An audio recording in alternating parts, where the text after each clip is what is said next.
ito yung full monitor niya. Yung ISPA on. So, pag tinurn on to, ito yung mag-ooperate. Pero, bago po i-operate yan, kailangan may stock na tubig tong sink.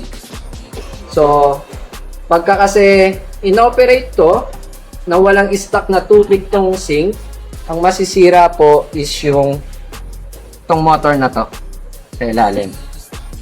Okay? So, paanda rin to. Yan. So, makikita nyo may lumalabas na tubig. Okay? Tapos, ito is controlled ng may timer siya and heater. So, timer po is nasa ibabaw. So, na-adjust siya. Ito is plus. And then, this one is minus. And then, sa baba naman yung temperature niya. So, temp na up. And then, temp down. And then, dito sa plus, yung lights niya. Okay.